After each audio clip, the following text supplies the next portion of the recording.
on track. And Thursday Night Football right here on San Diego Sports 760 at 5:15. Dallas and the Cowboys, the resurgent Cowboys, heading into Detroit, take on the Lions. The line opened as Detroit favored by 3. It has been bet up to 3.5. Amon-Ra St. Brown, star receiver for the Lions, is questionable to play tonight. Choosing the right home service company isn't just about fixing what's broken. It's about trusting who's in your home. That's why homeowners count on Anderson for friendly, professional service that keeps everything running right. Visit AndersonPHA.com.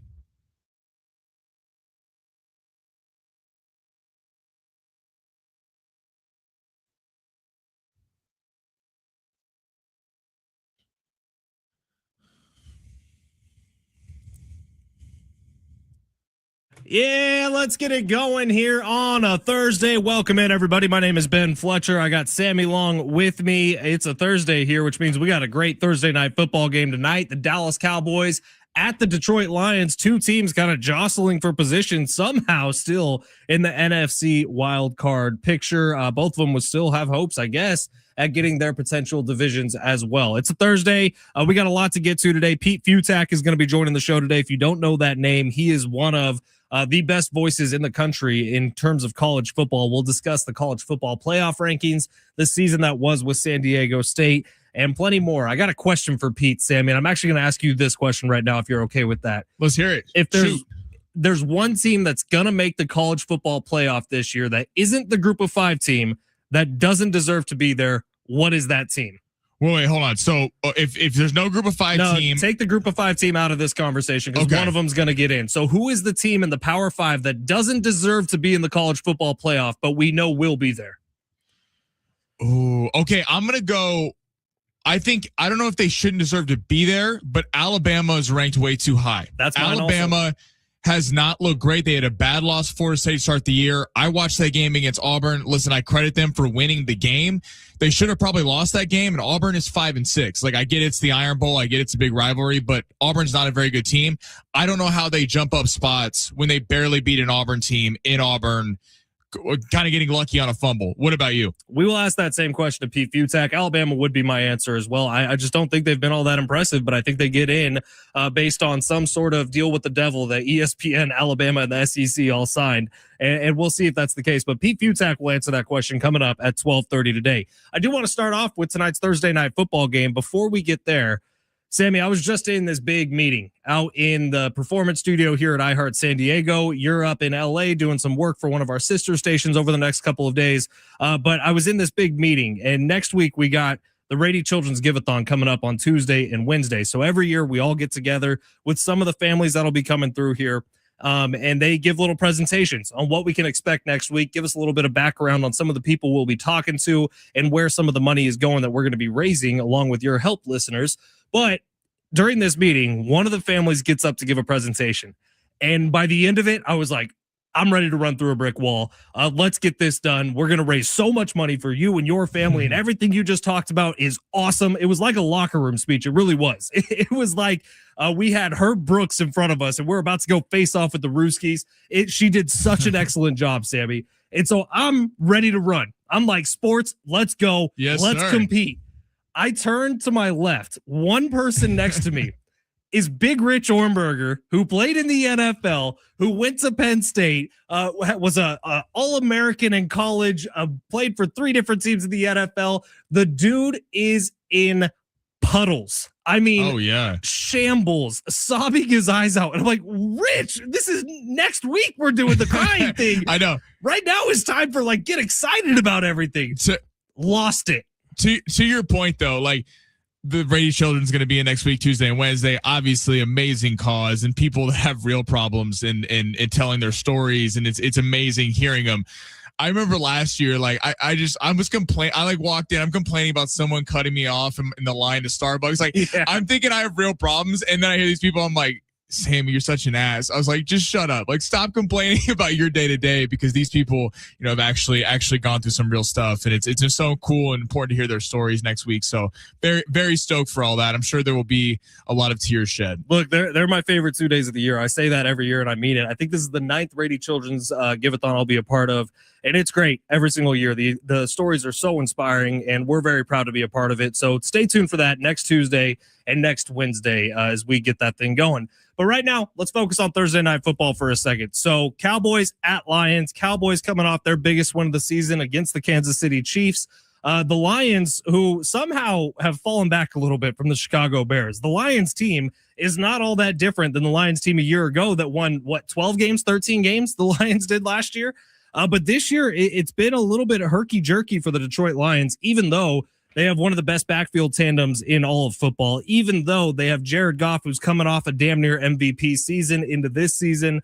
And it's really not that different of a team. In fact, the defense is healthier this year. So you look at the Detroit Lions, you're like, what's going on there? And then you look at the Cowboys, and my God, Sammy Long was right. And it took a win over the Chiefs for them to get into this conversation, but they are back smack dab in the middle of a postseason conversation, especially with a win here tonight. So we talk about the pressure of Thursday Night Football this week and who has more of it. Man, this is squarely on the Detroit Lions, because the Cowboys at this point, their season was lost. Their season was dead. They weren't supposed to be in this situation. The Detroit Lions were an expected 1 seed out of the NFC before the season began. If not 1, then 2. And as of right now, both these teams are just fighting for playoff positioning, Sammy. This is an intense battle for Thursday Night Football. I think, this is going to be a fun game. And to the point about the Cowboys season was lost. Like this was supposed to be a rebuilding year when they traded Micah Parsons. And the Cowboys kind of surprised everyone with having one of the best offenses in the league. And then they actually go out and get some help defensively. They get Quinnen Williams. They get Logan Wilson. They get DeMarion Overshown back. I got to give Cowboy fans a lot of credit. They were talking about Overshown for a long time, and people were like, yeah, like a linebacker is just going to fix your whole defense. Well, he has. The amount of tackling in space, this defense didn't do fundamental things the first month or two of the season, which led to them having to win shootouts. And on the Lions side, no one has more pressure tonight than Dan Campbell. Because Dan Campbell has gone from 2 years ago, the Lions are the lovable Lions that if your team's out, you're rooting for the Lions because they've never won. They win 2 playoff games. It gets to the NFC Championship game, lose to Fletch's Niners. But you looked at it as a good season. Then the next year, they get the excuse of the entire defense was hurt, and it was fair. They lost most of their front 7, but you did lose to Jaden Daniels and a rookie quarterback on the road as 10-point favorites. This year's supposed to be the year. The Eagles are down. The Rams look damn good, but the Lions have a case for one of the best rosters in the NFL. And Dan Campbell takes the offensive coordinator and calling duties away from Morton halfway through the season. The offense has not looked the same outside of that game against the Washington Commanders, who, they are the Washington Commanders. So Dan Campbell's got a lot, loses both coordinators. Everything goes on him. People defend Dan Campbell. He's a great coach. I think Dan Campbell's a great motivator. I don't necessarily believe he hasn't proven to me yet that he's a great coach. I think it's easy when you get carried by Aaron Glenn and Ben Johnson to be just a motivator. But Dan Campbell, if the offense doesn't put on a show tonight, I think he's getting the most criticism when we come on air tomorrow across the country. I think you're absolutely right, especially if there's some decisions late that are questionable. And he's had those in the last couple of games since he took over play calling duties, where it's like, should the Lions really be doing that right here, right now?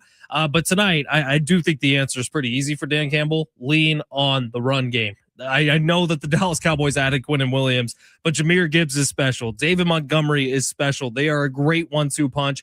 Lean on them, especially with Amon-Ra St. Brown out. The Lions can still make this thing swing back into their favor. They get up to 8-5 on the season. That would be huge for the Lions. All right, let's get to the big 3 here of hour number 1. If you would like to watch the show, we got a couple ways for you to do so on YouTube at San Diego Sports 760, on X at Fletch and Sammy. You could also leave us a comment there. Like our buddy John just did. He said, Fletch, I missed you at the booth last night outside. I could see you courtside next to Schaefer at the Aztecs game, but couldn't get close enough without shouting and looking like a total jackass. Yeah, John, I missed you as well, bro. I saw Rich out there, our buddy Rich, who comments on YouTube quite a bit, through a few other knuckle bumps. But, John, I was outside the front gates of Viejas Arena, so I don't know where you walked in, but you couldn't miss us if you walked in through the front. But that Aztecs game was fun as well. We'll get to that in just a little bit. Right now, Sammy, time for the big 3. Smash! Your lunch break is here. Ready to go back to the office and knock the socks off your friends? Coworkers? It's time for the top stories of the day. The big 3. All right, Sammy, where are we going? Real quick, I want to squash any rumors that have been going around that I killed the text line because the Chiefs have started playing bad football. There's been some rumors in the Twitter sphere that is what is going on. It is not the case. And if you want to leave a comment and explain why I did or start a conspiracy theory, please head to our YouTube, as Fletch just mentioned, San Diego Sports 760. Well, here's the deal, Sammy. John Schaefer still has access to the text line. Yeah, it would appear what is that? The only show that doesn't have access is this one. So did you log the two of us out so that you didn't have to hear about how hopeless your Chiefs are with 3 offensive linemen missing heading into a matchup with the best defensive line in football in the Houston Texans? I miss my texters, man. We're going to grab Schaefer's computer so we can see these texts. We're going to get it figured out. All right, we're going back to Monday night or Thursday night football, though. Let's say both make the postseason. Let's say hypothetical scenario. Who is a more dangerous threat in the postseason, the Cowboys or the Lions? That's a good question, man. Look, here's the pros for both teams. Both teams say they go on the road in the first round. You don't want to see either of them come in because you know that either team could put up 40 on you. Both of these teams have extremely skilled areas of their offense. I would say Dallas's passing attack is ridiculously skilled with George Pickens and with CeeDee Lamb and with Dak Prescott throwing it as well as he had this year. With Detroit, you worry about something much different. It's the run game. It's the ferocity of David Montgomery, and it's the almost ballerina-esque style of Jahmyr Gibbs, who's one of the most athletic people in the NFL. So both of them bring extreme worries. Here's where I will give the Detroit Lions the edge. We've seen them win a lot of postseason games with this current roster. With the Cowboys, we've seen a lot of failures in the postseason. So I think the Lions just have a little bit more grit, and they have a head coach who's been there the last couple of years. The Dallas Cowboys have Brian Schottenheimer, who's never coached a postseason game. So I'm going to give the edge to the Lions. It's fair. And I can hear the Lions. I'm going to go with the Cowboys simply because I think back to what we talked about a few minutes ago. They have, in a weird way, less pressure on them. That sounds crazy when you're talking about the Dallas Cowboys, the biggest brand in sports. They're the Lakers. They're the Yankees. Every time they're in, if you're not a Cowboy fan or a Laker fan or a Yankee fan, you're probably rooting against them. And with the amount of winning they've done, they're going to have pressure. But the Cowboys, I do think the offense could make a case for the best in the league. The running game leaves a little bit to be desired, but the passing attack is unbelievable. Pickens and CeeDee, I think, have made the case are the best 1-2 punch in the league. Maybe Amon-Ra, Jamison Williams when they're healthy, but I'm going to give it to the Cowboys. I just think we need to throw out the first 2 months of the season when we talk about the Dallas Cowboys. That defense was terrible. If they had that defense, they would not be a threat in the postseason. Quinnen Williams and Kenny Clark are quietly creating a little pass rush up the middle. And Overshown, Logan Molson, like the front seven has changed. The secondary is still not great, but they're getting Deron Bland back as well. I think the Cowboys are a team, especially when you look at the top of the NFC. If they get the Eagles, if they get the Packers, even Chicago. I know I've been a big Chicago guy, but they've struggled to score a lot. A lot of the teams at the top outside the Rams have struggled to score the football. And I think Dallas puts a lot of pressure on you more than any team because you're going to have to put up points even though it's a bad defense. If I'm Philly, if I'm one of these teams, I certainly do not want Dallas coming to town because that's going to be a tough wild card matchup. All right, let's stick with the NFL. Mark Andrews signs a 3-year, $39.3 million contract. He's the all-time leading receiver, tight end for the Ravens. But the question is this: if the Ravens failed not getting Lamar a number one receiver throughout his entire career, or is it more on Lamar? Pause on this for a second. How much money did you say for 3 years? 3 years, $39.3 million. Okay, so it's not a ton, but it's not a little either. Mark Andrews is 30 years old. He's been dealing with some issues since last season. He had an injury for a little bit, and then early this year he was banged up as well. I don't know that that's good money to throw at someone, even if he is the franchise leader in receptions. I like where your head's at, though, Sammy. It's like you see Caleb Williams get drafted by the Bears. They immediately go draft Rome Odunze. You see Joe Burrow get drafted by the Bengals. They immediately surround him with excellent wide receivers. Who's Lamar Jackson ever had in terms of a wide receiver? His best receiver ever is Zay Flowers. Right. There wasn't Odell Beckham Jr. on the Ravens for a little bit once he was already washed? Yeah, washed. Hollywood Brown never worked out for the Ravens. Like, I look at the Ravens and I think it's just a organizational failure, and maybe it's a quarterbackial failure. You know, we don't know. Maybe some of these guys would pop elsewhere. Maybe Hollywood Brown, it hasn't really worked out that great for him in KC either. He's been a nice piece, but that's about all you can say. He was he's not a number one receiver. So the Ravens really, either through the draft or through free agency, have never given him a true number one. In fact, OBJ and DeAndre Hopkins both got to the Ravens well after they were a wide receiver one. So the best he's had for his entire career is Mark Andrews, who's excellent, by the way, but he's a tight end. And he has never had one of those top end guys. And that is a failure. And you don't know what you have with Lamar as a passer until you get him a top guy. That's the point that if I'm a Ravens fan, I'm going, they've never given Lamar the opportunity. Like, everyone tries to follow the Chiefs model. They trade Tyreek Hill, they win 2 Super Bowls, and they go with a more complimentary piece. Josh Allen has Stephon Diggs. You could argue the offense has been much better since they traded Stephon Diggs, and it's more of complimentary pieces. But to be fair to Lamar, Joe Burrow has 2 number 1 receivers. Justin Herbert has had Keenan Allen in his prime at times. Lamar Jackson, being one of the top quarterbacks in the National Football League, has never had a number 1. Zay Flowers, best receiver he's ever had. We just went through it. DeAndre Hopkins, way past it. Hollywood Brown, never really worked out. Rashad Bateman was supposed to be the guy and has dealt with a multitude of injuries over the years, and it's been about Mark Andrews. He's had a great running game with Derrick Henry, Mark Ingram a few years ago, but you do feel like sometimes Lamar gets unfairly crushed because he's being held, which is fair to the standard of a Mahomes, of a Allen, of a Burrow, because we put him in that echelon of talent. But we've never seen him with a star receiver. And I think it would be fun to see Lamar with a number 1 superstar receiver. I'm surprised that they haven't even got him one yet. We'll see if the Ravens make a change because the offense for sure is stagnant recently. All right, big 3, number 3 is going to be about the Aztecs, right? The basketball game last night? Yeah, I was going to say, yeah, we'll get to it on the other side. We'll save it for the other side. On YouTube, we got a couple people. Mac Daddy saying, low-key, the text line makes the show extra spicy, and it needs to be fixed ASAP before I go broke from Sammy's short shots. We're getting it fixed ASAP. I am been on our bosses. You don't have anything. You have anything to say about Sammy's short shots? Because that's pretty funny. Don't try to say it 5 times fast. We'll get banned from the radio.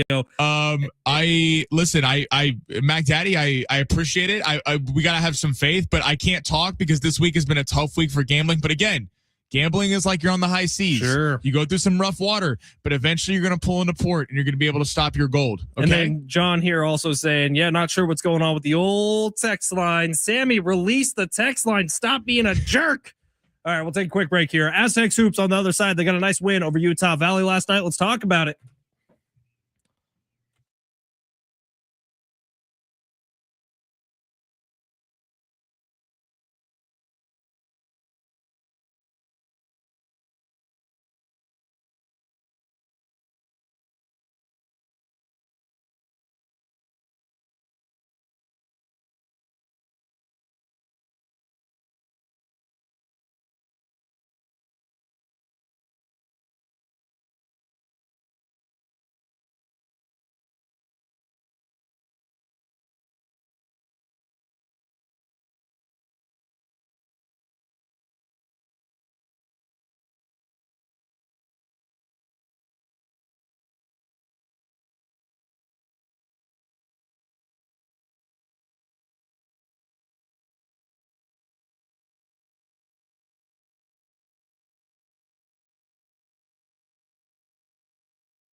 San Diego Sports 760, Ben Fletcher, Sammy Long with you till 2 today. John and Jim will take over then, and we got NFL action right here on San Diego Sports 760 tonight. Cowboys taking on the Lions in Detroit on Thursday Night Football. You might be watching on Amazon Prime, but who's got money for that? Just listen here. San Diego Sports 760, we got the game kickoff at 5:15. John and Jim will lead you right up to the kick. Sammy Long, San Diego State last night gets a win over Utah Valley. They end up winning by 11. They cover the spread. That game was in question basically throughout. In fact, San Diego State jumps all over them with a BJ Davis solo run in the first half, 8-0, all BJ. And then with 2 minutes and 47 seconds left in the first half, Utah Valley rips off a 12-0 run of themselves, make it a 1-point game. Second half hotly contested between these two teams. But San Diego State's defense takes a big step forward. I thought they held a team who's been scoring around 86 points a game this year, down in the 60s. It was a good night for the Aztecs, but there's still a long way to go for this team, in my opinion, watching that game courtside last night. I thought a lot of props. Obviously, BJ Davis had a big night. Simmons, I think Farrell Compton, though, I think deserves a little bit of a shout out because the front court got a lot of criticism, rightfully so, last week against Michigan and Baylor. Obviously, Utah Valley, not the same level of competition, but it was nice to see them get after it. And you saw Utah Valley run a little bit of a press. I think the best thing that came of last night for the Aztecs, what we envisioned, which is what the Aztecs did a lot of last year, was a lot of driving in the paint and kick. And that's what the team needs to be, knowing that Magoon Guath is your one, and he looks a little hurt right now, but Magoon Guath is your one true guy in the front court that you have a lot of faith in offensively. But for the Aztecs to be a star basketball team offensively, you got to get to the guards, your Birds, your Reese Waters, your BJ Davis, all that. You have so many guards. It's almost like you have too many guys that are getting time because there's so much talent at the guard and wing spot. They were able to kind of break through the trap a little bit, the half-court defense later in the game, get some driving kicks, and Farrell Compton had a couple put-back dunks on some alley-oops. So that's how the Aztecs need to play. It sucks we didn't really see it last week, but this is a possible building block going forward. We'll see. Again, you kind of got that Arizona game circled here in a few weeks as a potential litmus test. Hopefully the Aztecs can be undefeated in this little stretch of games before going into that. Yeah, so they got Lamar next week. They get 7 days off here, which is going to be key because last night they did not walk away from the game healthy. Miles Heide, late in the first half, he got knocked down bad, kind of got his legs taken out from under him, falls on his back, was immediately writhing in pain. And I don't know, you know that moment when you're at something live like a basketball game, and on TV it might look some way, but when you're there and you hear the contact of the body hitting the court and it just sounds different. Miles Heide went down hard, man. And Serge Ibarra, the trainer, immediately goes out, takes him off the court. He doesn't check back into that game. So you're immediately playing not only without your starting center for the rest of the game, but one of your best defensive players in Miles Heide. And San Diego State had to figure out a way to overcome that. They also had to overcome the fact that Miles Bird was not himself last night. Miles Bird was dealing with the flu. He missed a couple practices earlier in the week, and you could tell Miles Bird was not himself. And when you talk about a key offensive cog for the Aztecs, he might be the key offensive cog for San Diego State, someone we predict to be playing in the NBA maybe as early as next year. So for San Diego State last night, they had to turn to their bench. And what does their bench do? They score 59 of the 77 points for San Diego State last night. And that was BJ Davis. That was Tay Simmons, who had a career high in points and rebounds last night. I think he finished with 15 and 7. That was San Diego State putting together a complete team game from the bench, from that depth that you were just talking about, Sammy, as maybe sometimes with the rotations, things can get a little bit lost. Like BJ Davis maybe didn't get enough playing time last night because of how many options they have on their bench. However, the bench is also the reason they won that game last night. So It's hard to complain too much about it, but there is something to that, to where when you got a hot hand and he's not staying out there, maybe BJ Davis deserved a little more playing time last night, but I'm not going to complain about it because you got everybody playing around 20 minutes and you do get these spurts from guys like, I think Tay Simmons played 15 minutes last night. He was the most impactful person in the entire game. And Schaefer had the stat that the Aztecs are actually 4th in the country in bench scoring at a little over 42 points a game. So that goes to the depth. This team has so much depth. And I think it's actually, in a weird way, I think it's going to help them later on the season. It's hurt them early because there's been so much talent, you think, on this team. and almost so many kind of mouths to feed on, honestly, in a way that when you're not as deep as a roster and you have 7 guys you trust, 8 guys, it makes the rotation pretty easy. You know who's coming in. The Aztecs are starting to wire it in a little bit. Again, not getting too over our skis. Again, it was Utah Valley, but it was nice. It was an 8.5 point spread. They covered that. And again, Arizona a couple weeks could be a real get back opportunity where we could get a lot more excitement with this team that we kind of thought heading into the Players Area tournament that didn't really work out the way the Aztecs wanted it to. Our buddy Rich on YouTube saying the entire bench came through last night. They almost outscored Utah Valley by themselves. That's true. 59 of the 77 points, I think, were scored by the bench. And John says, Bird, 20 minutes on the clock without a bucket, and that Heidi fall sounded terrible. Thankful for the bench in last night's game. Bird was not himself, man. Look, I was sitting right there, so I heard some of the interaction between coaches and players, and I heard Miles at one point literally take himself out of the game because he couldn't breathe. He was coughing the entire time up and down the court. He clearly was sick and just wasn't himself. He was trying, though, dude. He was gritting it out. He took the ball to the hoop a couple times in the second half, and you could tell it was tough on him last night. You mentioned Pharaoh Compton, Sammy, and now here's what I'll say about Pharaoh Compton. I think Pharaoh made the 4 best plays of the game last night.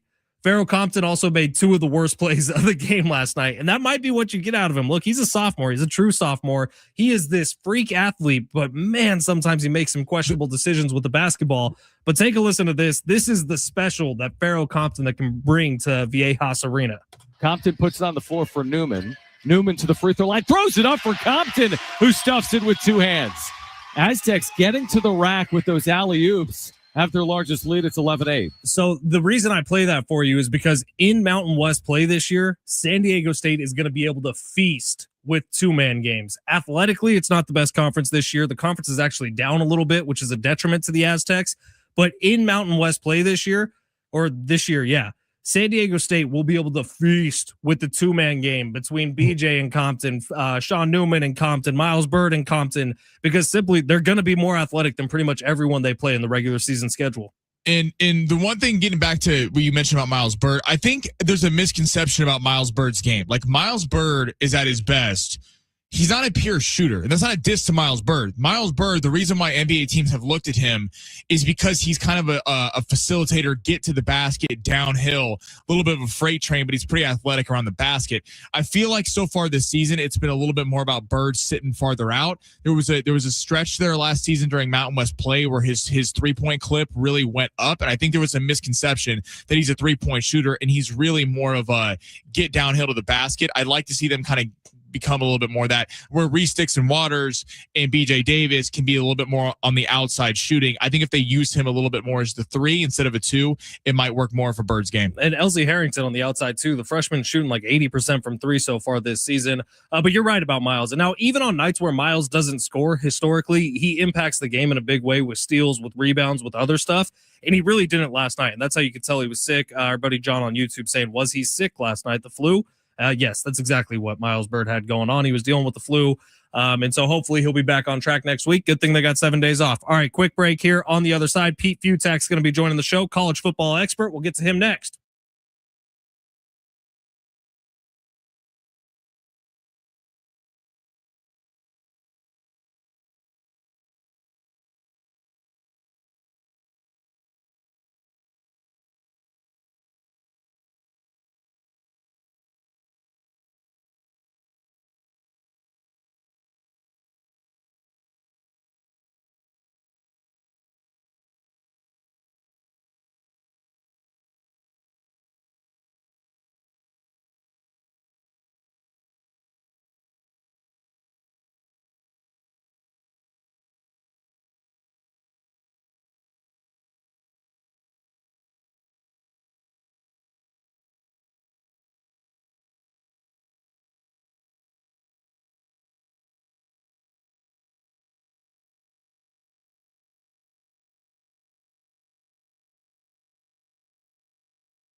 This report is sponsored by Macy's Backstage. Big time Thursday night football matchup tonight. Dallas heads to Detroit, take on the Lions. Hear that game right here on San Diego Sports 760, starting at pregame at 5.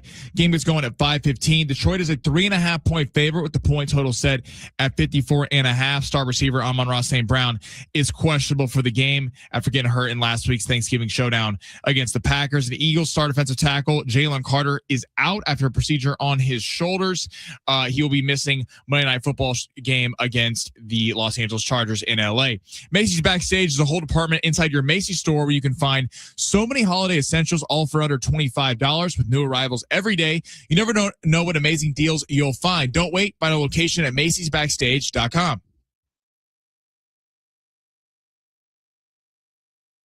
San Diego Sports 760. It's the Fletch Zone. Ben Fletcher, Sammy Long with you till 2 o'clock today. John and Jim will take over then. And like Sammy just said in his update, we do have NFL football on the station tonight. Lions, Cowboys in Detroit.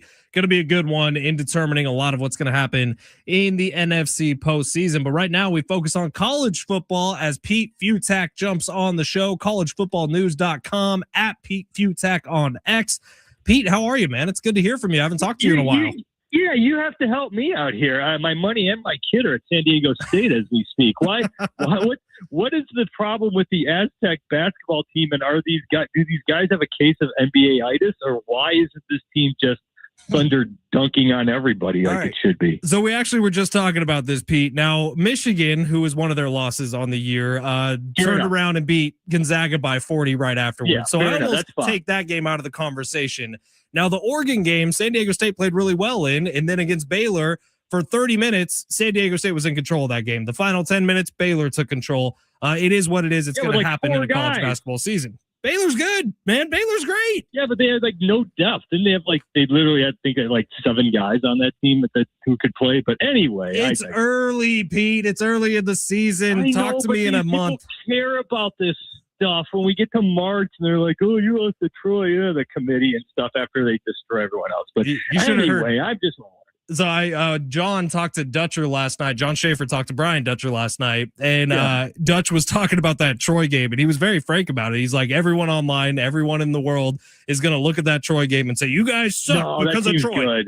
No, that team's playing in the tournament. I get it. That team's good. It's going to score 100 on everybody. But yeah, Pete, you're saying it. Your lips to God's ears, man. It's a little confusing what's going on, but they got back on track last night. They played a really nice game against Utah Valley. All right, Pete, we brought you on to talk some college football, so let's talk about it. Actually, let's start with the Aztecs. So they go from a 3-win season a year ago, come back with a 9-win team this year.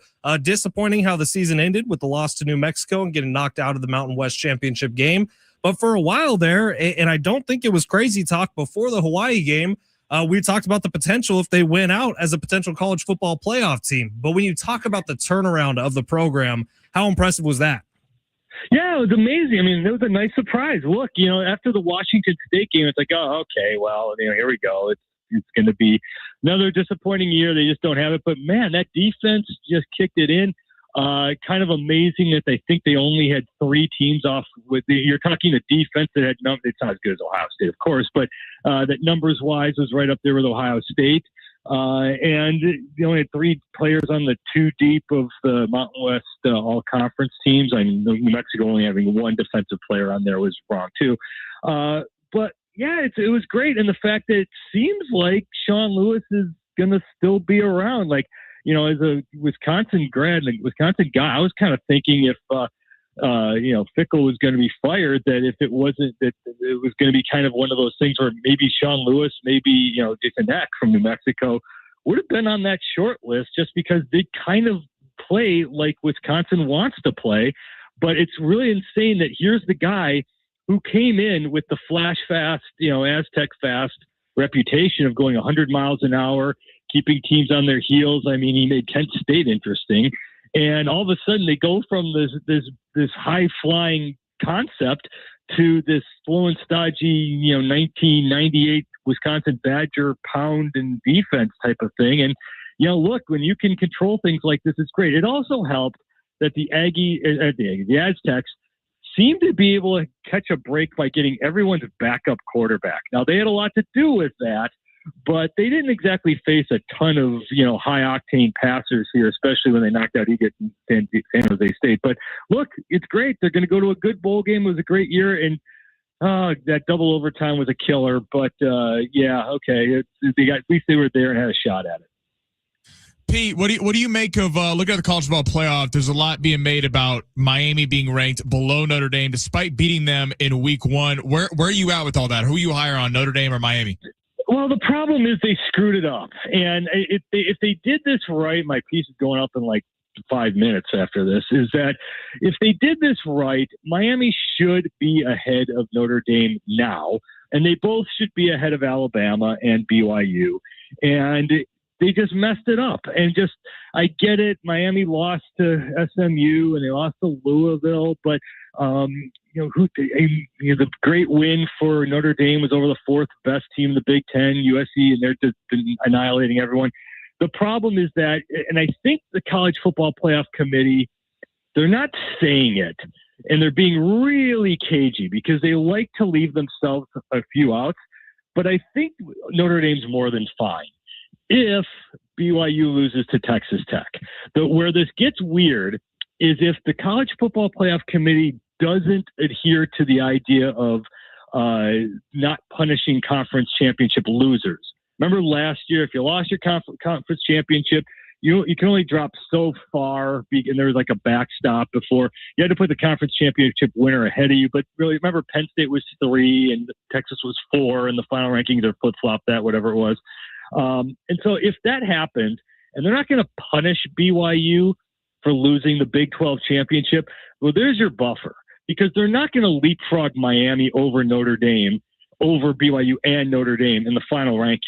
So if things go chalk, and remember in the college football playoff era since 2014, it's been really chalky. And you haven't had that monster upset like a Purdue over a Michigan or something like that.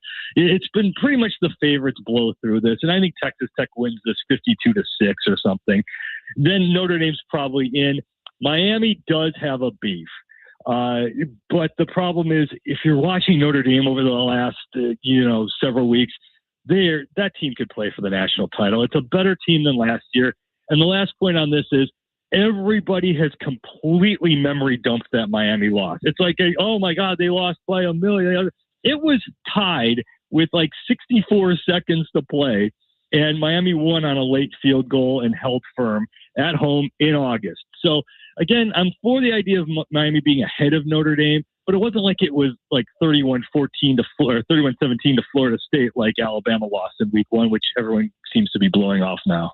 Pete Fiutak, collegefootballnews.com, at Pete Fiutak on social media, joining us here today on San Diego Sports 760. Pete, when you look at the college football playoff this year, there's going to be a team, because there has been every year, where everybody kind of agrees this team doesn't belong there, but is going to get in anyways. So take the group of 5 team out of it. In the Power 5 of the teams that get in, who does not belong in the college football playoff?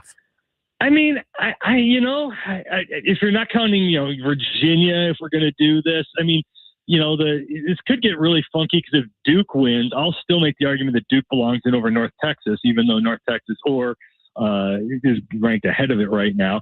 But, Virginia, okay, you're the ACC champion. You can't put in Miami over the ACC champion. So I'm okay with that. I'm not buying into the SEC. I know this, they've got good out of conference things happening. To me, Georgia's the only team that really looks the part. It's again, everyone kind of watches SEC games and like, oh, wow, you beat this team. But remember that Tennessee and Auburn didn't beat a team that's going to go bowling, and Missouri's technical best win is Louisiana. So there's a lot of teams in there that were pretty good, but not that great. And again, Alabama, they could win the SEC championship this week, and they did Alabama, but they were a miracle against South Carolina away from Kalen DeBoer being on a hot seat. That Florida State loss still has to factor into this somehow. So really, I'm not buying into any of the SEC teams other than Georgia. So is Ohio State's the massive favorite to win this thing in Vegas, followed by Indiana? Is Georgia their biggest competition? Like what team do you see as the only as a threat to Ohio State? Notre Dame. If you get Notre Dame in this thing, again, they're better than last year. They are healthier. They got a better passing game. The defense is fine. Last year's team got duct tape and a prayer. I mean, they had nothing on the offensive line. They were so banged up. They had second stringers all across the board. Their defensive front took a hit early on when Riley Mills got out. This is a much healthier, much more talented, much better, much deeper team. The one Achilles heel, they have no kicking game if their kicker Noah Burnett is not healthy. So that's the one problem. But yeah, Georgia's defense is for real. The offense is just okay and good enough. And the thing to remember about Ohio State, well, this could, if they destroy Indiana, this blows this out of the water. They don't have a really good win for a while. I mean, the Texas game was back in August. They did win at Washington in September, but they've also beaten a whole lot of nothing since then. Winning at Michigan is fine, but Michigan did get rocked by both Oklahoma and USC, so it's a good win. Obviously for Ohio State, it's everything, but it's not like beating someone elite. So we'll see. I mean, I do think they beat Indiana. I do think they're that good, but I don't think they're this unstoppable machine that can't be beaten on the right day in the playoff. collegefootballnews.com. Pete, well, you said you have something going up in like 5 minutes. What's new on collegefootballnews.com? It's going to be, well, honestly, I have two things that are going to go up, which kind of one relates to you guys, which is one, it's what the College Football Playoff Committee should have done to make our, how the top 12 should have been to make our lives easier and get rid of all these debates. And the second one being, wow, did the Mountain West screw this up? I don't know how UNLV got into I don't know what metrics or what computer system. It's got to be a Vegas thing of somehow, because the UNLV should be able to watch the Mountain West Championship. It should not be in it over New Mexico. Thank you.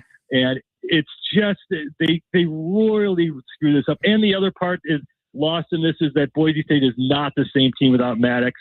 And certainly these are not humans who made this decision that it should be Boise State hosting UNLV for the Mountain West Championship. What's kind of crazy, Pete, and I don't know if you agree with this, but like San Diego State wins that game last week against New Mexico. Obviously they're in, but I do feel like, because of watching the Mountain West all year long, that in its current state right now with UNLV, who got their asses kicked to Boise State earlier this year, who lost to New Mexico, I'm looking at San Diego State, New Mexico as if that was kind of the Mountain West Championship game, and neither of those two teams are playing in the Mountain West Championship game. There's no question whatsoever. Or if the Utah State kicker hit one of like the 19 game-winning field goal attempts he had against UNLV, then you do get something right. So I do get Boise State. They did beat New Mexico, did beat UNLV. So in the tiebreaker, you got 2 wins out of the bunch, so that's okay.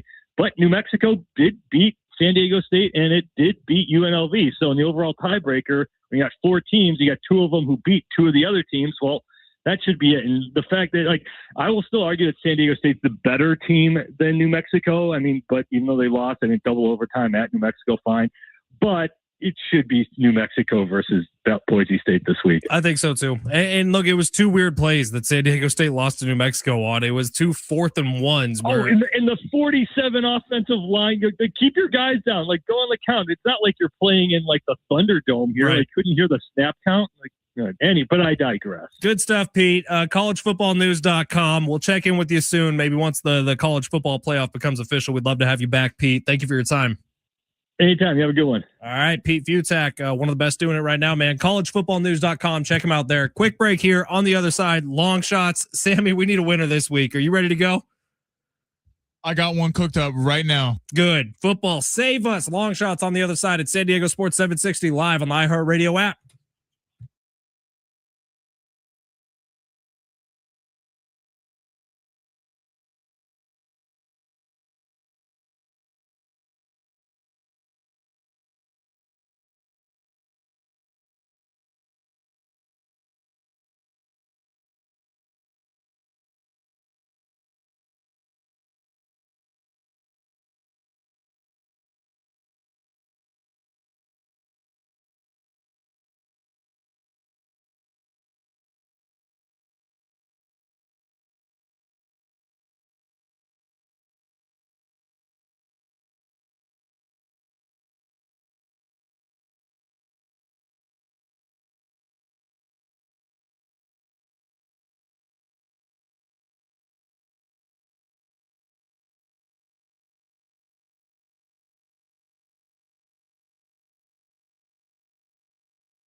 Join San Diego Sports 760, ESET, SeaWorld, Cable, Pipe, and Leak Detection, and the Crowley Car Company to support Rady Children's Hospital this holiday season. Tuesday and Wednesday of next week, you're going to hear stories of hope and healing from Rady Children's patients and families during the iHeart Rady Children's Give-a-thon. You can make a donation by texting sports to 51555 or donate at radyfoundation.org/give-a-thon. Hold off on all that till next week, Tuesday and Wednesday. Sammy and I are going to get competitive. We want to beat Kogo, so make sure you get in here. All right, Sammy.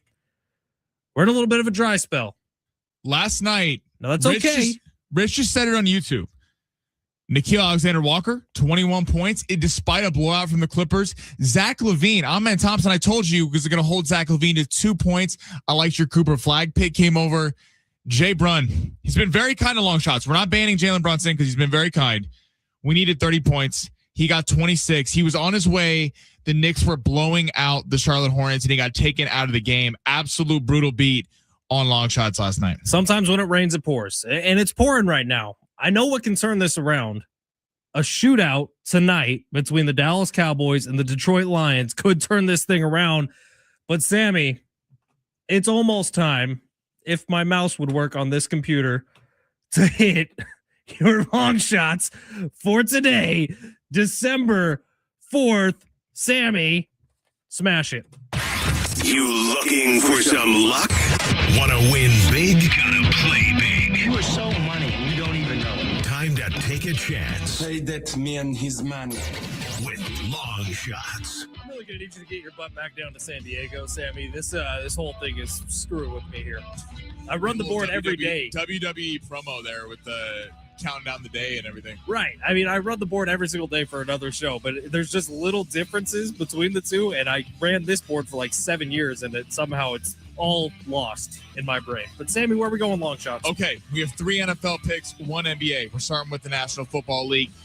Big game tonight, Lions Cowboys. Really excited for this one. I mean, this is shaping up to be one of the best Thursday night football games of the season. Tons of playoff implications. Let's start with those Dallas Cowboys. We're going to go Red Demon, okay? Dak Prescott, more than 2.5 passing touchdowns. Maybe everyone listening is going, Sammy, you're falling for it. You're falling for the George Pickens, CeeDee Lamb. Look what they did to the Eagles and Chiefs. The Chiefs heading into that game, the problem with the Chiefs is not the secondary. Trent McDuffie, one of the best corners in the league. Jalen Watson was one of the highest graded PFF players in the league. They made them look awful on Thanksgiving. The Eagles defense was shutting down the Packers, shutting down the Lions, got after them. The Detroit Lions have given up some of the highest passing touchdowns in the league with 26. Only the Bengals have been worse. This team gives up a lot of passing touchdowns, 26 on the year. I think Prescott gets at least 3 tonight, and I do think that it's going to be a tough game and going to be very close. Could see them playing from behind. Vegas is telling you that Detroit is a 3.5-point favorite. So Red Demon, Dak Prescott, more than 2.5 passing touchdowns. Ooh, for a Red Demon on a week where you haven't had a winner. I don't know. We don't just stop. We're not quitters. All right, we're heading over to the Lions. This one's it's a 2-picker, but also it's going to go into each other. Jahmyr Gibbs, more than 78.5 rushing yards. This line was originally set at 83.5. It has dropped 5 yards in the last hour, which is perfect, right in time for long shots. More than 78.5. Everyone's going with Jameson Williams bets, and I get it. Amon-Ra St. Brown could be out, even if he's playing. Could be a little banged up. It just bounced back up to 81.5. You still like it? I still like it. I think he's going to smash this. I think Dan Campbell needs to go back to what got him this job in the first place, running the football. Jahmyr Gibbs has been fantastic, and I think it's going to be less in the receiving game tonight because Overshown, as I talked about earlier in the show, he shut down Saquon Barkley. The Chiefs running game's kind of non-existent out of the backfield, but they have been fantastic covering running backs in space. Jahmyr Gibbs is going to run right at that defense, run right at that pass rush, and get after him this week. Okay, another bet. We haven't done too many of these bets on the show. Jared Goff, less than 2.5 sacks taken. Less than 2.5 sacks taken. The front seven has gotten much better. We're looking at that game against Kansas City last week. The only sacks they had, the Chiefs had lost 3 offensive linemen in that game. Both tackles. Right guard Trey Smith didn't even play. That's when the pass rush got going for them. Overshown got one on Mahomes coming out of the pocket. And I believe Quentin Williams or someone got one up the middle. The pass rush, though, don't let that deceive you. They're trying to shore up the run defense. The pass rush has not been great. I expect a heavy dose of the run game tonight from Detroit. Less than 2.5 sacks taken from Jared Goff. I think they're going to be playing from a lead for a little bit of this game, especially early on. Less opportunities to get sacks going down the field, especially if Amon-Ra St. Brown is not playing.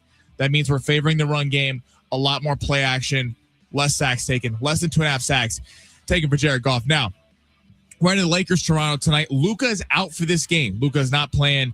He's actually having a baby, so he'll be missing this game. Oh, baby Luka. Maybe he can play on the Lakers G League team in a couple years. LeBron, speaking of Sorry, that's James, an underrated joke. That deserved more laughter. LeBron, I liked it. Do you get it because Bronny plays for the G League team? I said I liked it. Okay, but LeBron James had a brutal Monday night against the Suns. 10 points. A lot of criticism going the Lakers' way. He's had a streak of having double-digit scoring since George W. Bush was president, 2007. That was the last time LeBron had less than 10 points in a game, which is kind of a crazy stat. LeBron, though, in the 5 games back, has looked a little passive at times. I think a lot of that has been by design to let Luka and Reeves kind of run the show and be a passer. But tonight with Luka out, a lot of critique about LeBron this week, laughing with the Suns sideline when they're blowing out the Lakers in the third quarter. LeBron has to be a big impact in this game. I think if he's not a big impact offensively, there starts becoming concerns about, is LeBron James on a little bit of a downturn?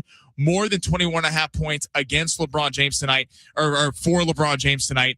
They're going to be sending everyone at Austin Reeves. Emmanuel Quickly is a good guard for the Raptors. Brandon Ingram and Scotty Barnes have been the star. Scotty Barnes is the best defender on the team. He's going to go with Austin Reeves. LeBron, there's going to be opportunities for him to score more than 21.5 points for LeBron James tonight. So to recap, Dak Prescott, Red Demon, more than 2.5 passing touchdowns against that Lions defense. Jahmyr Gibbs, more than 70.5 rush yards. The line is now at 81.5. We're taking that as well. Jared Goff, less than 2.5 sacks taken for the team. And LeBron James, more than 21.5 points going up in Toronto tonight. That's called a get back on track lineup. I like it, Sammy. I do. My only veto, if anyone's curious, I included it on mine, would be the LeBron pick. I think it might just be a little greedy. I really do. Other than that, love the lineup. Let's get it going. Hour 2 coming up next. We got giveaways for you. All right. We'll tell you what they are on the other side. We're going to give you something in hour 2. No, I know exactly what it is. It's called tea, Sammy. You leave them wanting more. It's a good giveaway. I promise you that. All right. You'll hear about it next.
The sport's sponsored by Anderson Plumbing, Heating, and Air. Padres made a signing. Ty Adcock, right-handed pitcher, is signed to a one-year contract through the 2026 season. Spent a little time with the Mets. Minor league system figures to be a piece coming out of the bullpen. In the NFL tonight, right here on San Diego Sports 760, Cowboys-Lions. Big-time matchup. 5 o'clock pregame gets going. Again, you hear it right here on San Diego Sports 760. Amon-Ra St. Brown, star wide receiver for the Lions, is questionable. Detroit is a 3.5-point favorite, with the point total being bet up from 54.5 to 55.5. Choosing the right home service company isn't just about fixing what's broken. It's about trusting who's in your home. That's why homeowners count on Anderson for friendly and professional service that keeps everything running. Visit AndersonPHA.com.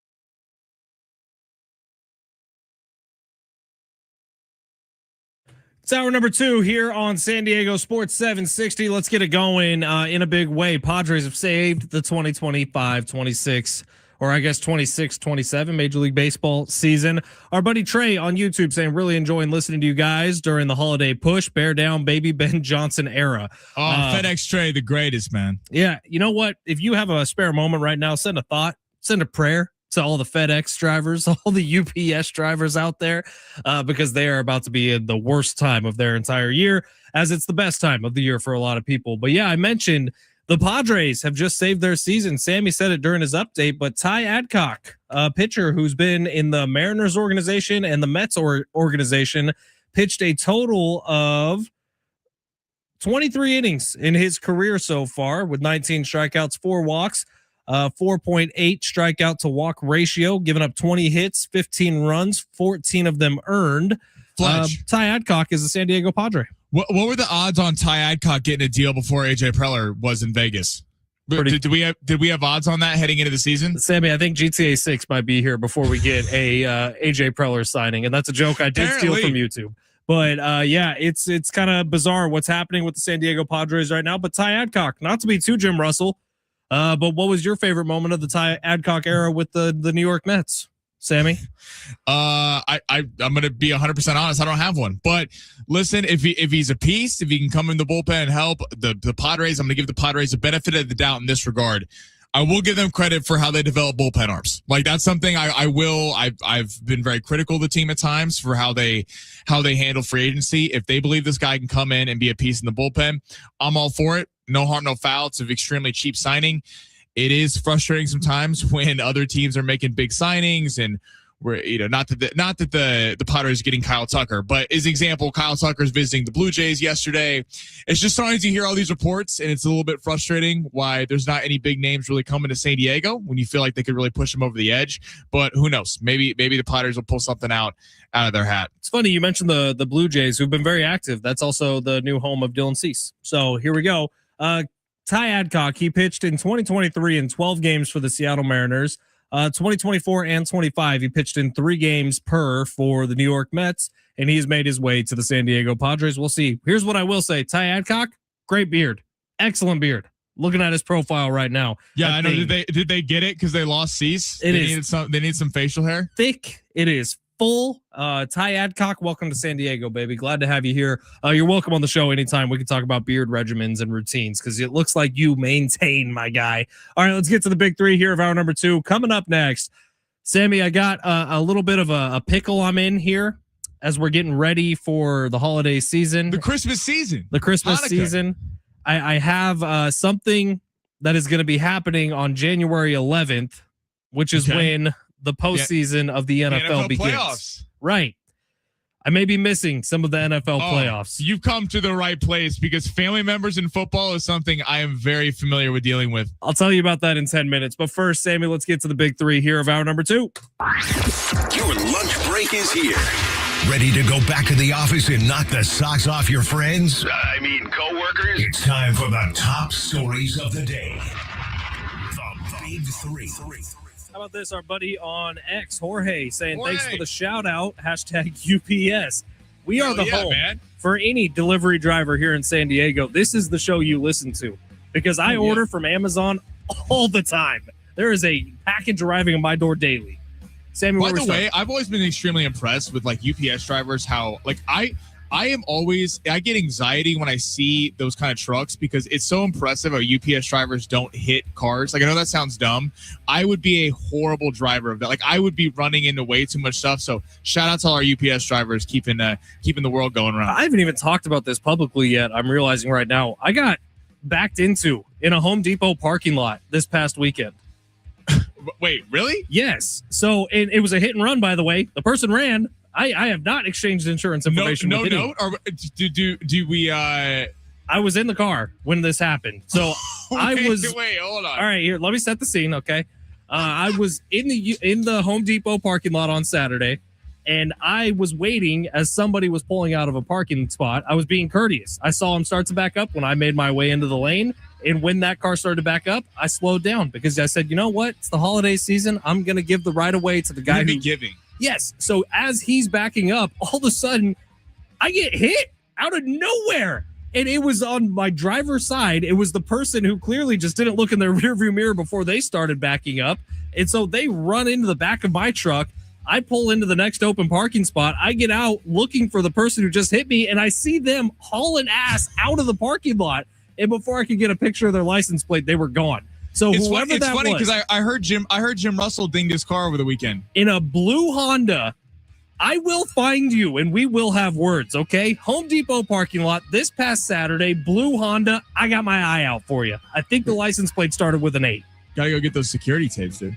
I tried, actually. That's a fantastic story. I didn't know about that. I got stuck halfway up the chain of command at Home Depot, and then I looked at my truck and realized it probably wasn't worth it. But it did. The car ran into me. Damn, dude. Had Merry Christmas, you stupid Grinch. Let's head to the NFL tonight. Big matchup, Cowboys-Lions. But the question is this. Do the Cowboys have a shot to catch the Eagles in the NFC East? It sounds crazy. Jalen Carter has been ruled out Monday night against the Chargers, dealing with a shoulder injury. Don't know if that'll keep him out multiple weeks, but it is keeping him out Monday night. They're only 2.5 games back. If you look at the Eagles' schedule, what are your chances that the Cowboys catch the Eagles in the division? So 2 years ago now, we saw the Eagles lose 6 straight to end their season and miss out on the postseason. No, they made the postseason. They lost to the Bucs immediately. That's what it was. Look, nothing is impossible in the NFC East. It's a bizarre division. There was a chance at the beginning of this year, had the Giants stayed healthy, that the Giants could have won this division. But you look at it, how it sits right now, Eagles at 8-4, Cowboys at 6-5, 2.5 games back, like you said, Sammy. Yeah, it is possible because right now the Cowboys are trending up. The Eagles are trending downwards in a big way, and I could absolutely see it happening. And the Eagles seem to have this habit of self-imploding when the season matters the most, and maybe that's what we're headed for this year. I think the Eagles hold on simply because the Chargers and Bills are tough games on the road. But then you have the Raiders and you have Washington twice. So I will give it, you have to play a division team, and Washington showed a lot of fight over the weekend. But you got to play, that's, Washington, you figure 2 wins. But Jaden Daniels is back practicing. So I could see it. The Eagles are just so tough to figure out. Like, the Cowboys feel like they're about to go on a little bit of a tear. If they can win tonight, this is the last tough game. Then you look at, they get the Chargers at home, which will be interesting, but you get the Vikings in there. You get the Giants in there banged up. Washington can play spoiler for both teams, but Dallas feels like they're kind of on the come a little bit. In Philly, it's just like, what's the value of the team? The defense is fantastic. We know this, but if Jalen Carter's not there, Saquon Barkley, I don't know if he's lost a step. I don't know if they're not getting him the ball properly. A.J. Brown has a big performance last week, but the offense is terrible. Like, A.J. Brown plays well, and then the entire offense looks bad. I don't know. There's a lot of problems in Philly right now. Philly is not doing well at the wrong. It's the wrong time for Philly to be struggling like this. And if they fall from a seed down, if they're going on the road, I think they could be a first round exit. I think if they're getting a couple home playoff games, Philly is still Philly and will be a tough out for someone. But if I'm Philly, these are some needed games down the stretch here.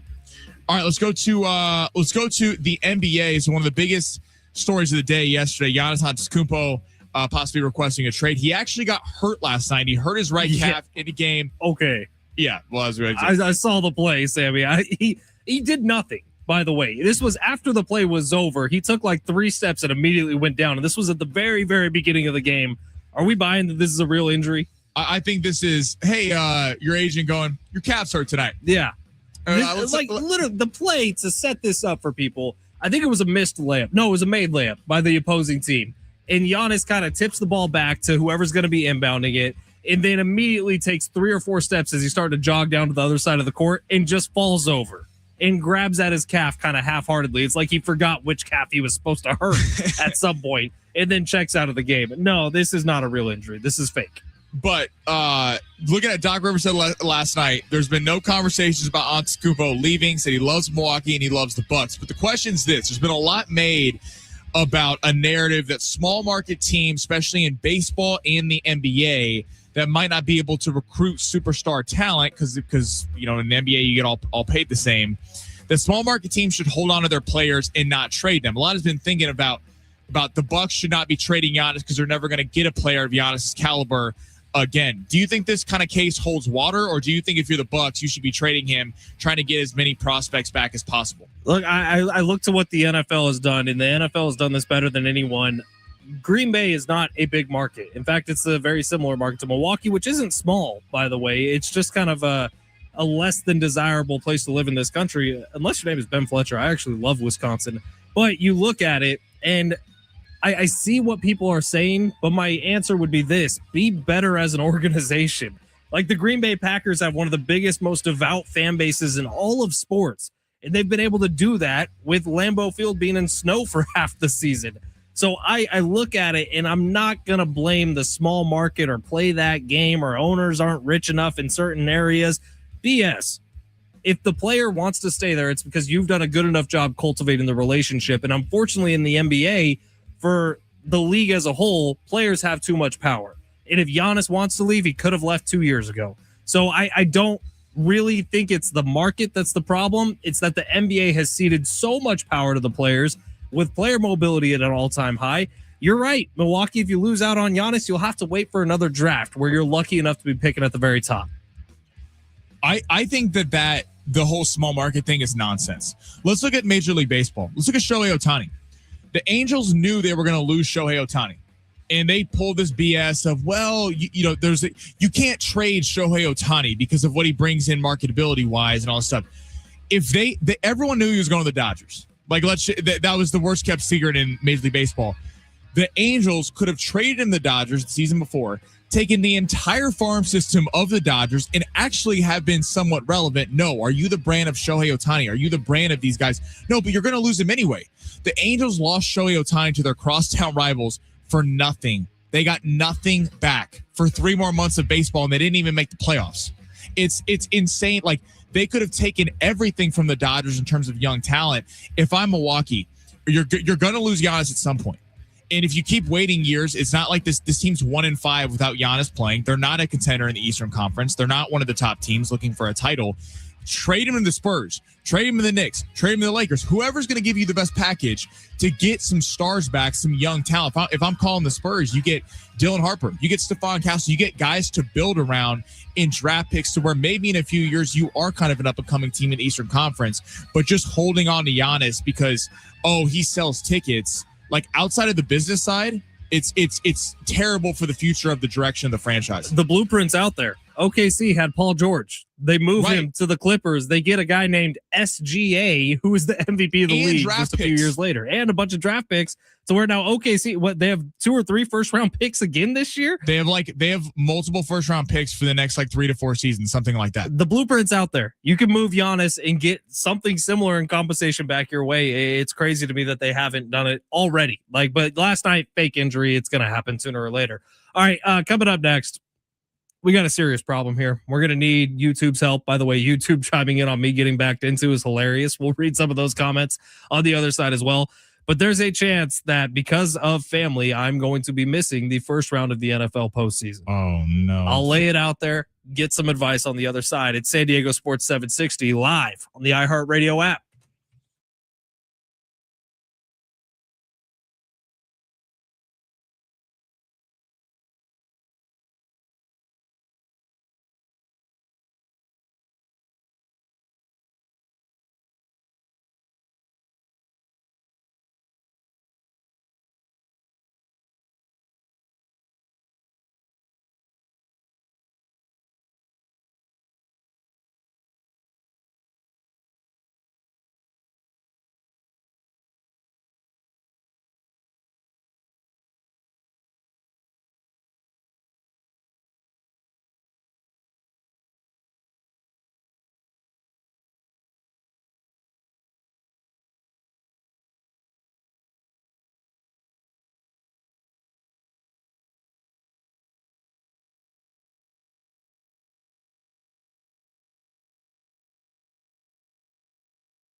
San Diego Sports 760, Ben Fletcher, Sammy Long with you till 2 o'clock today. John and Jim will take over then immediately following John and Jim tonight, it's Lions, it's Cowboys. We'll get into that game a little bit more in just a bit. All right, YouTube comments today. We got our buddy Trey, FedEx Trey, saying we are technically professional drivers when you drive for UPS or FedEx. Sammy, that's why they're good at driving, and unlike you, are able to drive those cars without crashing into anybody. Mac Daddy on YouTube. I was talking about how I just got ran into in the Home Depot parking lot this weekend. He says Fletch is the least intimidating guy in a Home Depot parking lot. Look, I can puff out my chest a little bit and get kind of scary. I didn't have a chance to, though. I got hit and ran. Have you been hitting chest day, Fletch? All the time, dude. I eat lots of burgers. So you're like in the parking lot throwing up 320 on the bench and being like, don't mess with my truck, man. Yeah, dog, you get it. I'd be like that, dude. Constantly flexing. Dave says, sorry, it was my drunk uncle who was getting material for work. Dave, if that's true, I got an envelope for you. And Trey saying about Giannis, saying absolutely it was a fake injury. So let's get into this one now.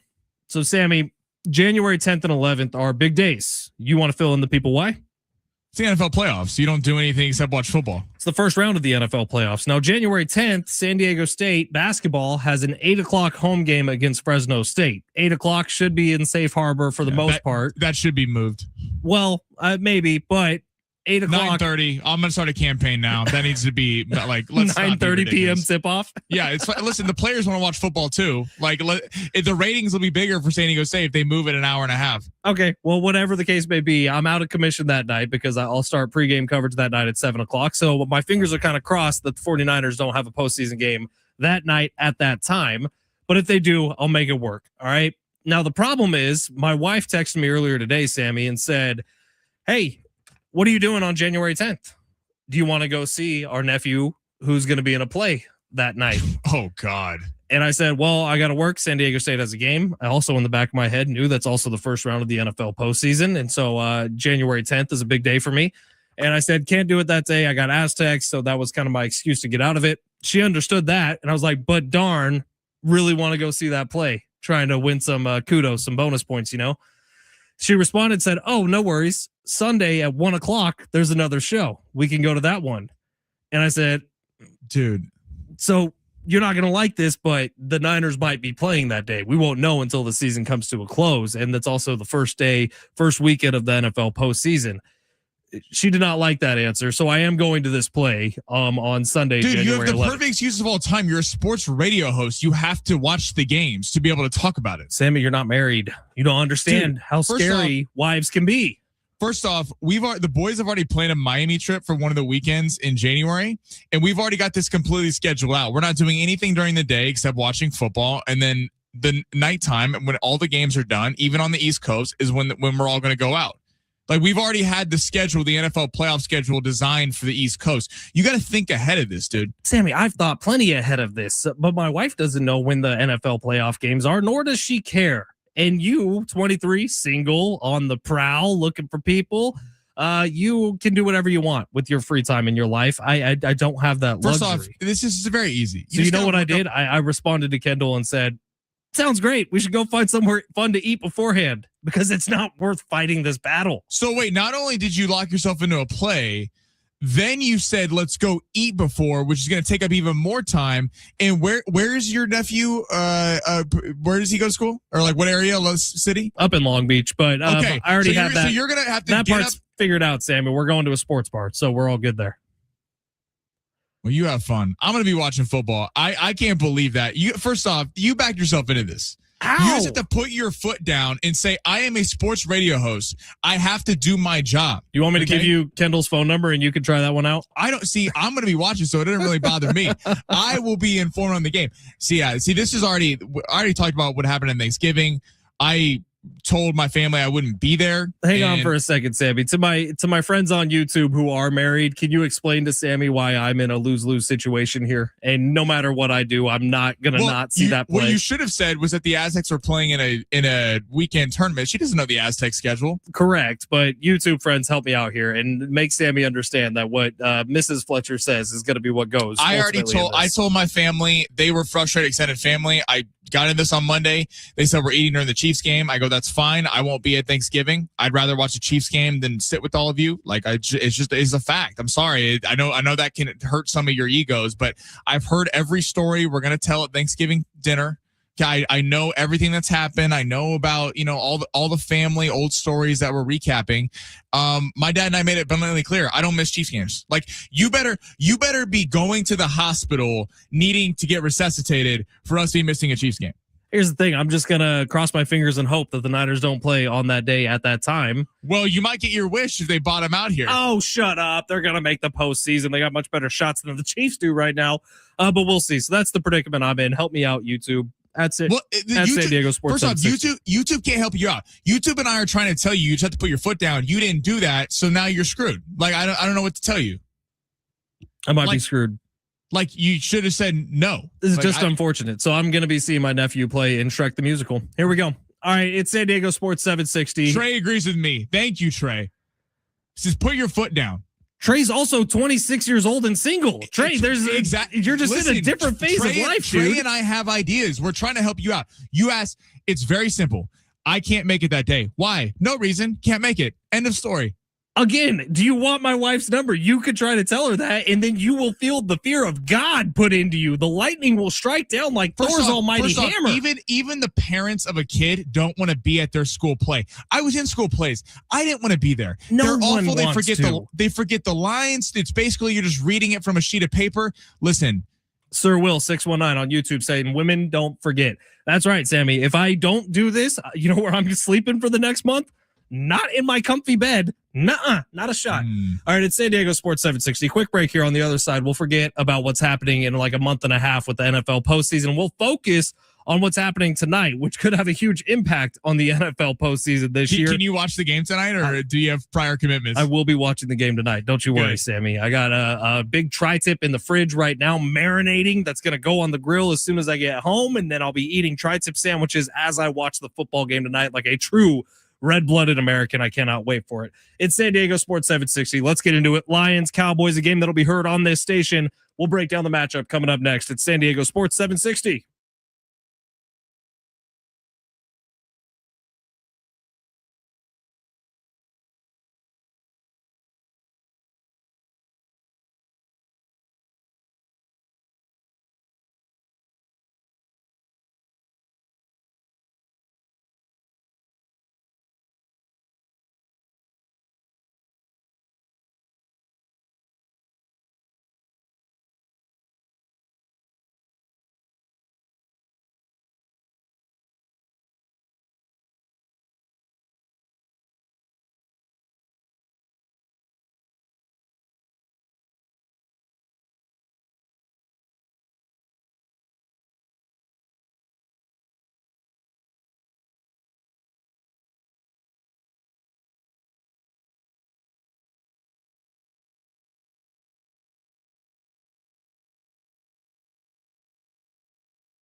This sport is furnished by Genuine. Cowboys Lions tonight on Thursday Night Football. Really good matchup out of the NFC right here on San Diego Sports 760 with pregame starting at 5 o'clock. Game getting going at 5:15. Detroit is currently a 3.5 point favorite. Point total set at 55.5. Star wide receiver Amon-Ra St. Brown is questionable to go tonight. Lakers Raptors also at 4:30. Toronto is a 2.5 point favorite after it came out Luka Doncic and Marcus Smart will be missing the game. Point total of that one is set at 229.5.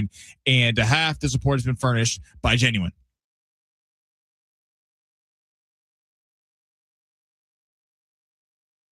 You can watch the show at San Diego Sports 760 on YouTube, at Fletch and Sammy on X if you want to find us there. Like our buddy Tyler, who when I was talking about the fact that I may have to miss some NFL playoff games this year because my nephew's in a play and my wife wants me to go and I can't get out of it because I already said I would go.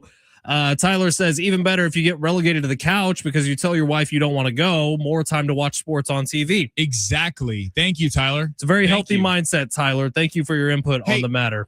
By the way, Fletch, real quick before we get off this, you know how many things I have been asked to do that I've been like, I want to so badly, like it kills me.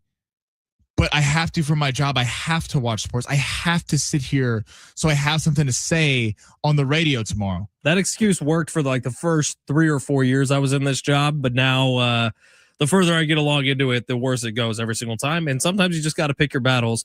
Mac Daddy says, if my job was to be a sports guy like Fletch, I would never miss any game ever because I would never call out of work unless it's my birthday or the Saints are in the Super Bowl. #whodat.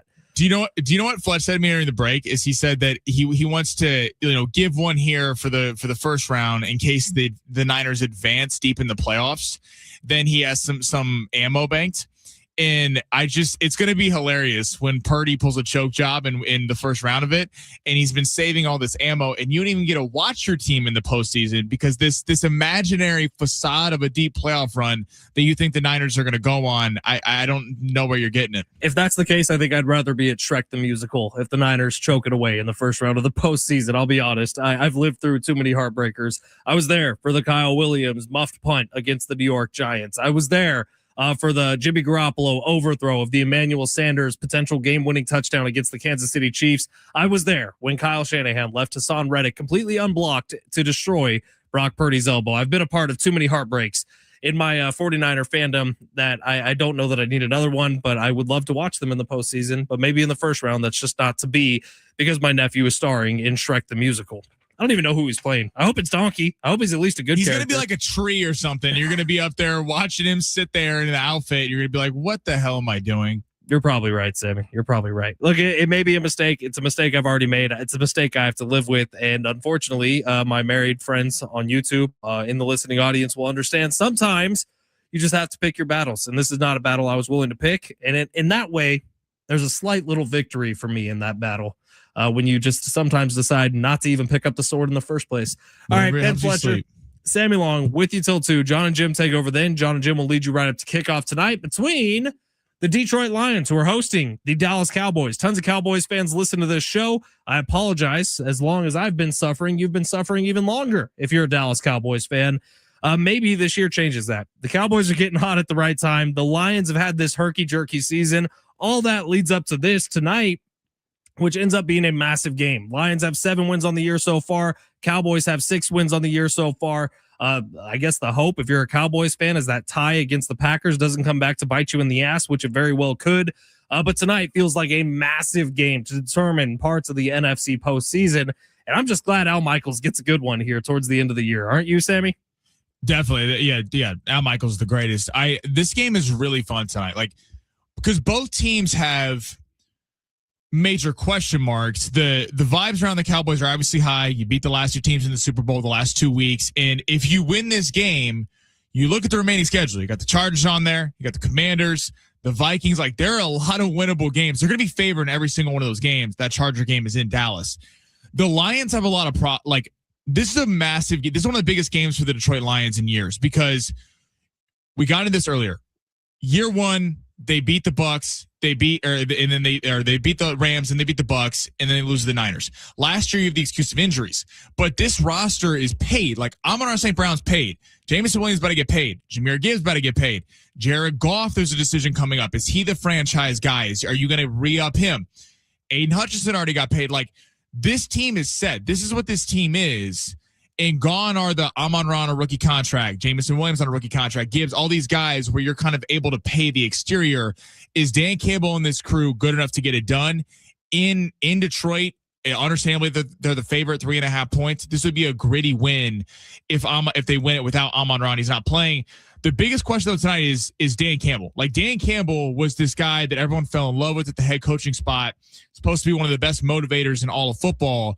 Well, you lose both of his coordinators. You lose Ben Johnson to the Bears, who now are 2 games up on you in your own division with a defense that is really only going because of turnover differential, and Caleb Williams, who I'm a massive fan of, but does have one of the worst completion percentages in football, and he's doing that. So, Dan Campbell, ball's kind of in your court. You want to show why you're one of the great head coaches in this league. You need to turn this offense around after you took over play calling away from Morton. This is a big game for Detroit tonight. Look, early in the season, if you had to grade out this matchup, I think that Detroit might be a 2-touchdown favorite at home against the Cowboys, who coming into the year didn't really have a defense to speak of. But at this point, is the number 3.5, Sammy? 3.5. It was 3 for most, and then kind of the late news of Amon-Ra skewing to 3.5. So that means Vegas thinks this is a pick'em game because it's in Detroit, so they get 3 points for being at home. But you look at that, and Vegas is telling you all you need to hear. Now, Sammy, you took Dak Prescott to have 3 passing touchdowns in the game tonight, which means you assume, like me, this is going to be a bit of a shootout. So you look at both sides, and in a shootout, you look to who has more weapons. Well, this is a pretty even matchup, honestly. If Amon-Ra St. Brown does indeed miss the game, which it looks like he's going to, you have Jameson Williams, who's one of the fastest wide receivers in the NFL, and his star power has only started to rise a little bit as Dan Campbell took over play calling abilities. And then you have Jahmyr Gibbs, who I look at as one of the best receiving running backs in the entire NFL, maybe the best running back, period, in the NFL at this point. Jared Goff, who over his time with the Detroit Lions has been really good. And Dan Campbell, who's this aggressive play caller that sometimes gets his team into trouble. And then on the other sideline, you have Dak Prescott, who's playing as good as he ever has in his career, with 2 elite weapons on the outside in George Pickens and CeeDee Lamb, which I do think that's the order of those 2 right now, by the way, playing really good football. So you look at tonight, is there a chance this game ends in the 40s? Because I honestly think it might. Well, I think the point you made about Dak Prescott, think about the Cowboys change. The Cowboys get a lot of crap, understandably, because they're the Dallas Cowboys and Jerry Jones, writes his own stand-up material with half the stuff he says. But I got to give the Cowboys some love. Jerry's looking like a genius this year, man. That's what it is. Let's go back 2.5 months ago when they traded on that day and were being on air right after it broke. Micah Parsons traded the Packers. Jerry Jones is an idiot. Jerry Jones doesn't know what he's doing. Everyone is like this senile old man who's making decisions, trading superstar pass rushers, talking about getting better defensively. Fast forward 2.5 months later, and by the way, those picks that Micah Parsons that they got back, remember people thought when Arch Manning was supposed to be the number 1 overall pick before the year, it was going to be to trade up and get a quarterback. Well, Dak Prescott is playing at an all-time high and has kind of re-entered that top 10 quarterback conversation and maybe even going even higher the way he's been playing this year. You have 2 superstar receivers on the outside. The defense isn't great, but it's much better than it was a couple of months ago with Quinnen Williams, who's young, Kenny Clark, and you still have a first-round pick from that Micah Parsons deal with a lot of picks coming. Like, this team went from about to rebuild, blow everything up, get rid of Dak Prescott, to now the offense is set and you have a multitude of first, second, and third round picks to select to go after this defense the next few years. Jerry Jones, for all the craziness, you got to give him some credit for what he's done this season so far. They've beaten some damn good teams. And to that point, having those picks may in fact allow you to pay George Pickens, which is he's going to need to get paid after this season by somebody, and maybe it's the Dallas Cowboys. All right, San Diego Sports 760. Let's take a quick break here. On the other side, we'll make our picks for tonight's game, as well as take one more look back at last night's Aztecs win over Utah Valley. That's next. It's San Diego Sports 760 live on the iHeartRadio app.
San Diego Sports 760 for a final time here. It's Ben Fletcher. It's Sammy Long with you till 2. John and Jim will take over then. John and Jim leading you up to kickoff between the Lions and the Cowboys tonight. Live from Detroit, Rock City. Going to be a good one tonight between the Cowboys and the Lions. We'll make some picks in that game coming up in just a second here, but I did want to stop off on the Aztecs for one last second here. I was at the game last night. San Diego State beats Utah Valley by 11 points. That 11 points important because they were only expected to win by 8.5. So you look at what that does for the metrics, and it gave them a nice little boost in KenPom as well as the net rankings. We'll see the new net rankings coming up next Monday. But San Diego State got the thing moving in the right direction, and they did so in a night where Miles Bird had the flu and was kind of out of it from the start. He played 20 minutes but did not look like himself. Miles Heide went down with injury in the first half, did not return, and Magoon Guath still working himself back into game shape. They actually did it behind another great performance from a freshman.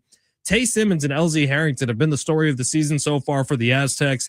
The way those two have played in their first year, and the way Tay Simmons was at the podium last night, I guess not at the podium, but on the postgame show with John Schaefer, both of these guys just seem mature beyond their years. And hats off to the recruiting team over at San Diego State, because these two guys have made a huge impact on the season already and look like two of the better players on the team already as true freshmen this season. Tay Simmons with 15 points and 7 boards last night. And he just looks like an Aztec when he plays, doesn't he, Sammy? He's got that kind of Matt Mitchell build almost. And the way he gets in there and rebounds, he made some hustle plays last night, and that ended up being the difference in the game. He's only going to get better as the season goes along. He was fantastic last night. Obviously, BJ Davis. BJ Davis has kind of been cool to see him take on a little bit more of a scoring role, because last year there were some moments where you really thought BJ Davis could pop, and then there was some offensive inconsistencies at times down the stretch, especially in Mountain West Conference play, and he was kind of buried on the depth chart. You had Boyd, Bird, a couple guys there that he wasn't really able to crack, and you felt like this year was going to be a big year for him. And with the amount of transfers coming in, Dixon Waters coming back as well, it kind of feels like he was the name that got lost in the sauce a little bit. I think BJ Davis certainly earned some time, had 18 last night. And Farrell Compton, I thought had a really good game. Again, the front court last week was rough. Michigan, Baylor, that's really what kind of sold the game for the Aztecs. The defense really broke down. They couldn't stop a nosebleed inside. Last night, though, Farrell Compton, they were really kind of breaking down the defense from the guards. Farrell Compton, I thought, had a really good game, was one of the underlying reasons why the Aztecs were able to get a big W last night. Yeah, it's weird. I look at a guy like BJ Davis, and you could immediately make the argument for him to crack the starting lineup, but I love him being the first guy off the bench because he brings energy. He brings a little bit of chaos into the game plan. And oftentimes, San Diego State will make their first rotation from starters to bench well before the opposing team does, because San Diego State plays 10. Not too many teams around college basketball do. So when BJ Davis comes in with that second unit, it's just an instant pop. And last night, it was an instant 12-2 run when BJ Davis came off the bench, and he had an 8-0 run by himself. The second time he's done that this year. His defense mixed with his offensive ability, he's the one true slasher on the Aztecs right now, and he's undersized, but he's able to really get into the paint and make his own shot come up. And he's really lived at the free throw line this year too. He's had the most free throws attempted from any Aztec so far on the season. All right, Sam, we've got to make some picks for tonight's game. In fact, for tonight's game on Long Shots, you had 3 picks for tonight's game. You had Dak Prescott more than 2.5 touchdown passes thrown, which is a risky one. That's a red demon. You had Jahmyr Gibbs more than 80.5 rushing yards, and Jared Goff less than 2.5 sacks taken, which was actually my favorite pick of you for the entire thing. You still feel good about those? I feel great about it. I know people are going to look at the Prescott as a sucker bet. I know it's a red demon.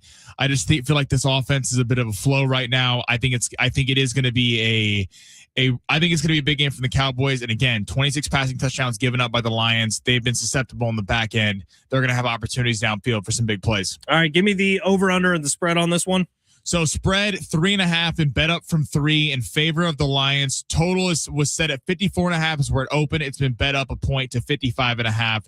So 55.5 total. Lions minus 3.5. Look, I've been on a brutal cold streak when it comes to picking NFL games. I didn't say this, but I picked wrong on 4 straight during the Thanksgiving break because all 4 underdogs won, and I thought that all 4 favorites were going to win. But you look at tonight's game, I am going to go with the favorite here. This is just too big a game for Detroit. This is too big a game for Dan Campbell. In Detroit, if they lose tonight, there's a very real shot that they could miss out on the postseason. I think that's true for both of these teams here tonight. So give me Detroit. Give this to me in an old-fashioned Jahmyr Gibbs, David Montgomery run game. We do see a big play from Jameson Williams, but I got the Lions covering the spread as well. 3.5 just doesn't feel like enough for me. This feels like a touchdown win for the Detroit Lions, but it's high scoring. This game finishes in at least the 30s. Okay, so you got the over. I got the over. Yeah, what is the number? 55.5. Yeah, give me the over in this one. That's a big number, man, but I'll still take the over. I am going the exact opposite of you. Dallas Cowboys winning this game outright. Forget about the spread. I'm going 28-22. I think actually they get up Cowboys by 2 touchdowns at one point in this game. I think Dan Campbell, you get that 22. He ends up going for 2. Usually when teams are down 2 scores, the aggressiveness of him. 28-22. Under will be hitting at 50 points, hitting it under by about 5. I think Dallas is hot right now. Dallas is playing with a lot of house money. If Dallas ends up not making the playoffs, people are going to go, guess what? The amount of excitement going into next year, changing the defense, offense going to be entirely back, assuming George Pickens re-signs. The Cowboys are playing really confident right now, and I'm sorry, I don't trust Dan Campbell calling plays. I think he's very, at times, it's falling too much on the trick plays, too much on all that. They don't have Amon-Ra St. Brown. That's a big problem. 28-22, Cowboys went outright on the money line. A burrito bet it is, Sammy. Between you and me, we will fight to the death on this one. We'll see y'all tomorrow. John and Jim are going to lead you right up to the kickoff tonight between the Lions and the Cowboys. I see John Schaefer as he gets ready right now. He looks glorious. He really does, Sammy. We'll see you tomorrow at San Diego Sports 760. Thank you for being here today.